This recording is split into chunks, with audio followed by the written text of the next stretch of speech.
Okay, so this video is going to be over Unit 4, Modern Physics 4A. Okay, now this is going to be the last unit that we're going to go over, just because we've run out of time, and so we're going to make this a relatively short unit. Okay, so in this video we're going to be talking mainly about different models of the atom. Okay, now even going back hundreds or thousands of years ago, people had the idea that, if you cut something, you end up with two smaller pieces, and if you keep cutting something, you get smaller and smaller and smaller pieces. And so at some point somebody came up with the idea is there a limit to how tiny you can cut something? And that's where the name atom comes from. Atom means indivisible. Okay, so that's literally from the name, the smallest piece of something you can have. In the 1800s, we started doing more, research and experiments with chemistry, and we as humans started to figure out that, there are these things called atoms because there's different chemical elements. There's hydrogen, helium, chlorine, carbon, nitrogen, and each of those has its own type of atom. However, we didn't know about the structure of the atom itself until the early 1900s, until the 20th century.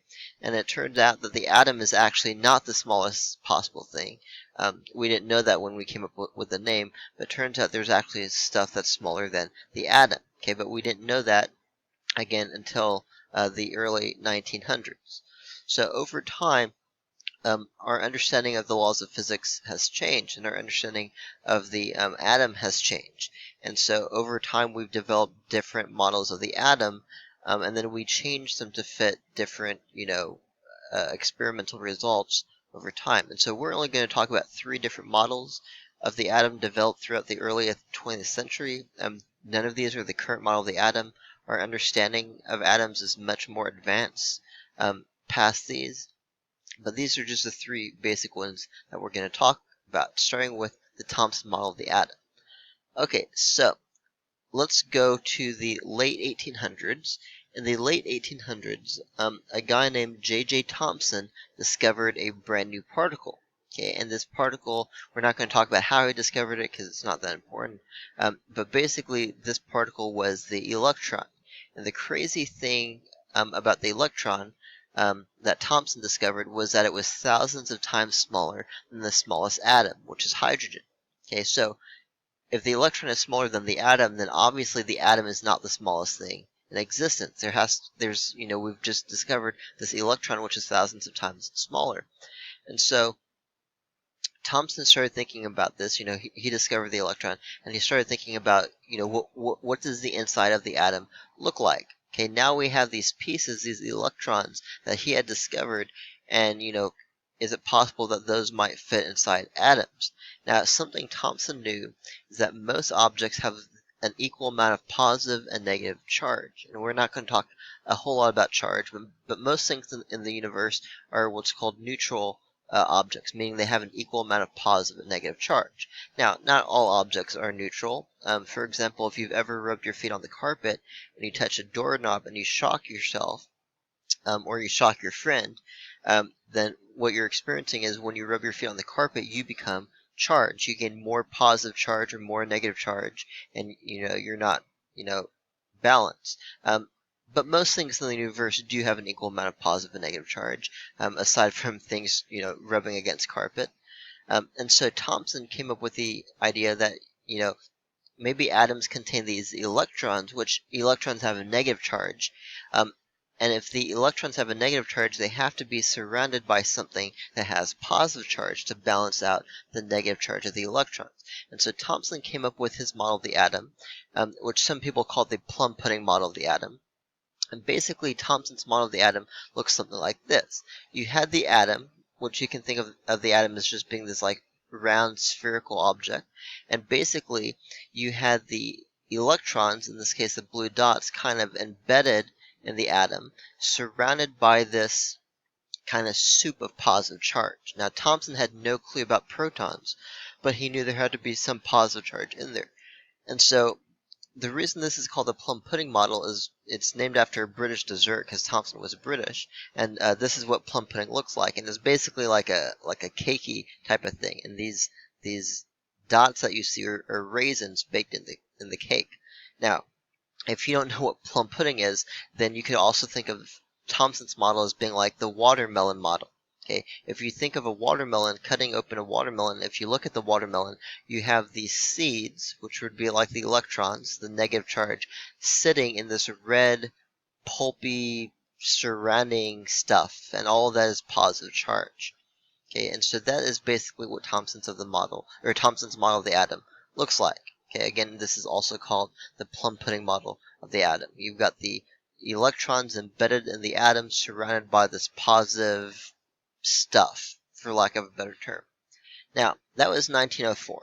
Okay, so late 1800s, Thomson discovers the electron. A couple of years later, he comes up with his model of the atom. Okay, so in science, we're always, challenging new models and new ideas and testing them. And so this guy named Rutherford and the people that worked for him came up with an experiment to test whether or not Thomson's model of the atom was correct. Okay, and this experiment that Rutherford carried out, or really the people that worked for him did it, it's called the Geiger-Morrison experiment.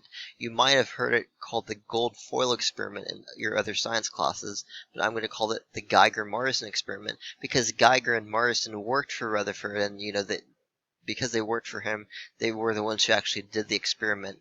That's why it's named after them. But Rutherford was like their boss, and so he got the credit because that's how that works. And so anyway, this gold foil experiment, this Geiger-Morrison experiment, was designed to kind of test out the idea of the Thomson model. Now the way it works is this. At the time, we knew about these things that came out of certain type of rocks and metals called alpha particles. Now, we know nowadays that these rocks were radioactive, and the things they were emitting were radiation. Okay, which is actually kind of dangerous, but we didn't know that at the time. And so what they did is they got these rocks that were emitting these things called alpha particles, which are a type of radiation. And basically, if you look at this picture here, this black box represents the thing that's radioactive, emitting these alpha particles. Okay, and what they did is they knew some of the alpha particles were going to go this way, and so they put a very thin sheet of gold foil over here. They made the gold foil really, really, really, really thin, okay, so that it didn't completely block out the alpha particles. And then this blue screen surrounding the gold foil, that's basically what's called a phosphorus screen. And a phosphorus screen, what it does is whenever an alpha particle hits it, it makes a little flash of light. It glows. And so by sitting in this dark room and counting the flashes of light, they could figure out what was happening when the alpha particles hit the gold foil. Were they all going through? What was happening? Okay. And again, we didn't really know what an alpha particle was, but we knew alpha particles had a positive charge based off of other experiments that had been done. So, what is the prediction? What do we think is going to happen with Thomson's plum pudding model? Okay, well, assuming that Thomson's model is correct, assuming the plum pudding model is correct, what we would expect is all of those alpha particles are going to pass the gold foil, and 100% of them are going to hit back here. Because let's think about this. If the atom is like a watermelon and it just has these tiny seeds kind of scattered about, and you shoot these alpha particles, imagine shooting BBs at a watermelon. What do you think is going to happen?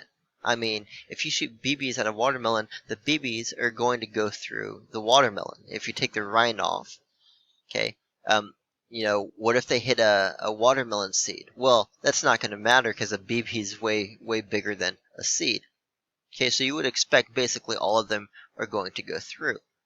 And so just to show you that really quickly, this is kind of what you would expect. Okay, so here you can see the Thomson model of the atom. Let me just explain. These little blue dots represent the electrons embedded in Thomson's atom, and this is what you would expect to happen with the alpha particles going through the atom. You would expect all of them to just pass straight on through. Okay. Again, if you imagine the atom is just a big old piece of watermelon and you're shooting BBs at it, that's exactly what you would expect. Okay, that makes sense. Now, that's That's actually not what happened. After hours and hours and hours of sitting in this dark room and looking for little flashes of light on the phosphorus screen, they basically discovered that that's not really what happened. Now, it is true that 99% of the alpha particles went through the gold foil, no problem. Okay, but something crazy is that 1% or even less than 1% of the time, they saw flashes of light way backwards at an angle. Okay, that means even though most of the alpha particles, like 99.9% of the alpha particles went straight through, some of them got super deflected. Some of them even got deflected backwards. Rutherford was so shocked that he later compared to the experience, or he compared the experience to shooting a cannonball at a piece of tissue paper and having it come back. Okay, now again, if you go back and think of the watermelon, no rind, just the flesh of the watermelon, shooting BBs at it. Imagine shooting a BB at a watermelon and having it bounce back. Okay, what would you think if a BB bounced off of a watermelon? Well, you might think that it must have hit something really hard inside the watermelon, right? That's the only way that makes any sense, and that's basically what Rutherford thought too. Okay, he concluded that because, very, very few of the alpha particles actually got deflected, less than 1%, they have to be hitting something really small, but whatever they were hitting had to be really, really, really dense too. Okay, and so he came up with this thing that there must be a very small, dense, positively charged center to the atom, and he called this the nucleus. Okay, so this is where the nucleus comes from. Okay, the idea of the nucleus was created by Rutherford as a result of the gold foil experiment, as a result of the Geiger-Marsan experiment. Okay, and so just to show you in reality what was happening, it was something more like this. Okay, here you can see the purples lines represent the alpha particles coming in. Most of them go straight through, but every now and again they hit the super, super heavy, dense thing in the center of the atom, and that's called the nucleus. Okay, and so the nucleus is much, much smaller than the atom. Okay, now again, how did he know? How did he know it was dense? Well, again, if you think of the watermelon situation, if you shoot a BB at a watermelon and it like pings backwards, obviously it hits something really hard. Okay, how did he know it was small? Well, because if the nucleus was bigger, then more of the alpha particles would have bounced off. Okay, so just by using some deductive reasoning, he was able to come up with the idea of the nucleus. Now, by the way, the idea that the atom has a nucleus is the first of what's called the nuclear model. So if you've ever heard the word atomic, atomic means having to do with the atom. Nuclear means having to do with the nucleus of the atom. Okay, so this was the first nuclear model of the atom that Rutherford came up with. So Rutherford's model, which he developed in 1911, basically says that, okay, so you have these electrons, but they're not stuck in the atom like seeds in a watermelon. The electrons are actually flying around the nucleus, and the nucleus is this dense, positively charged center of the atom. Now, Rutherford didn't know at the time about protons and neutrons, but those were discovered later, and protons and neutrons actually live inside the atom. And so besides the electrons and the nucleus, the vast, vast majority of the atom is basically just empty space. By the way, if you want to know how small the nucleus is, it's about 100,000 times smaller than the atom itself. Please watch this video that I'm going to link below about how small an atom is. It's 5 or 6 minutes long, but it's really interesting and should give you an idea of, the things we're talking about. So this is a comparison between Thomson's model and Rutherford's model of the atom. Okay, you've got the plum pudding model, and then you have the Geiger-Marsan experiment, and based off of the results of that experiment, we come up with the Rutherford model of the atom, where you have the tiny nucleus at the center and the electrons orbiting around like planets orbit around the sun.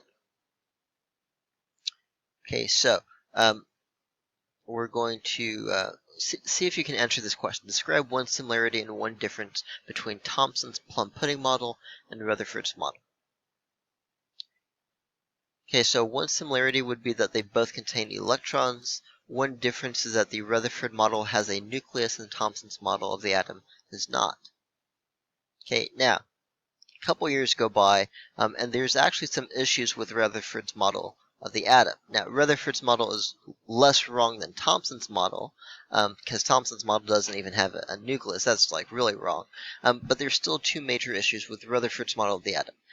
Number one, it wasn't able to explain something called atomic spectra, which we're not going to talk about, but it was a big deal at the time.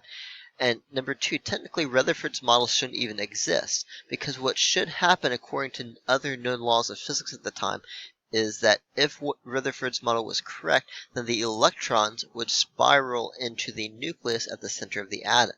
Now, why that would happen is not really important for you to know, but that's what should happen, and obviously that doesn't happen, because then the universe wouldn't exist. Everything in the universe would just blow up if electrons just spiraled into the nucleus.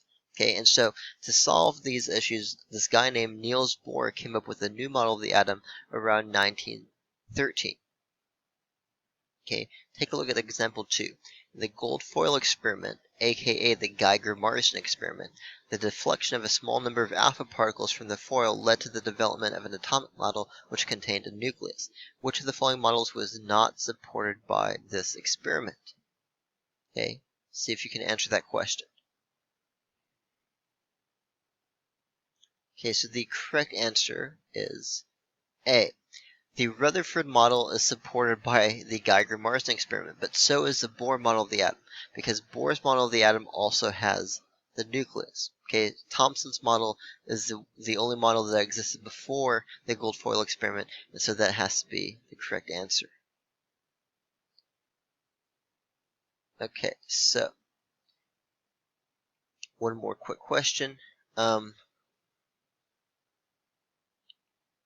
Let's see. Which of the following is not correct regarding models of the atom? Let's just look at these one by one. Thomson's model is the only one which does not contain a nucleus. That's correct, okay, because it came before the Geiger-Marsden experiment.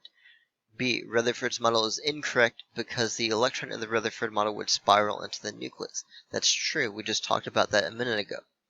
C. Electrons in Bohr's model are able to move between orbits by emitting or absorbing photons. Now, we haven't talked about that yet, so you might pause at that for just a second. We'll talk more about the Bohr model in the next video.